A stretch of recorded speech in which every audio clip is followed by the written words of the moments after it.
আমাদের সাথে মানে এই প্রজেক্টটা যখন স্টার্ট হয়, প্রজেক্টটা যখন থিঙ্কিং আমার মাথায় আসে যে এরকম ৫টা মহাবিদ্যাকে নিয়ে ফার্স্ট একটা পার্ট বার করব, দেন আবার সেকেন্ড পার্ট বার করব। তো ফার্স্ট ৫টা পার্ট নিয়ে আমি আলোচনা করি আমাদেরই সাথে যিনি কাজ করেন এবং যে আমাদের স্ক্রিপ্ট লিখেছে আয়ুষ সেনগুপ্ত, ওর সাথে আমার কথা হয় এবং ওকে আমি সম্পূর্ণ বিষয়টা ডিসকাস করি এবং বলি তুমি তোমার রিসার্চের মাধ্যমে এই বিষয়গুলোকে আরও ইনহ্যান্স করো। তো ও কাজটা করে সেরকমভাবেই। তারপরে আমরা স্টুডিও বুক করি এতে আমাদের দক্ষিণেশ্বরে, দাদাটার নাম রিকদা স্টুডিও। তো রিকদা স্টুডিওতে তারপরে আমরা মানে আনএক্সপেক্টেডভাবে যাদেরকে আমরা এই বছর আমাদের এই কাজে পেয়েছি সেটা আমরা আশাই করিনি। যেমন জি বাংলা মহালয়ার যিনি ভয়েস ওভার আর্টিস্ট জয়িত্রী দি, প্রচুর শুনেছি ওনার কণ্ঠ ভীষণ ভাইরাল অ্যাজ দুর্গা হিসাবে বা দেবী কণ্ঠ হিসাবে।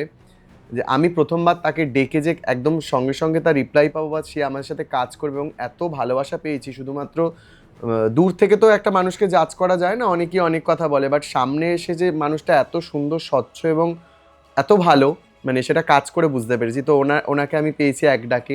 তারপরে এই বছর আমরা 2টো গান রেকর্ড করেছিলাম, যেই ভিডিওটা ভাইরাল হয়েছে তার মধ্যে যে গানটা ইউজ হচ্ছিল মহাকালের কোলে এসে গৌরী হলেন মহাকালী, রিক্রিয়েট করেছি এবং সেটাকে একটু সাউথ প্যাটার্ন দিয়েছি। মানে যেহেতু আমাদের ক্লাসিক্যাল ফর্মটা ভরতনাট্যম, তো সেই জন্য আমরা এটার মধ্যে মৃদঙ্গ পাখওয়াজ এই সবগুলোকে ইনক্লুড করে জিনিসটাকে বোলবাণী, তো বোলবাণী দিয়েছে আমাদেরই গ্রুপের একজন যিনি ছিন্নমস্তা ছিল, সে আজকে প্রেজেন্ট নেই, সে হচ্ছে দেবরাজ, ও বোলবাণী দিয়েছে।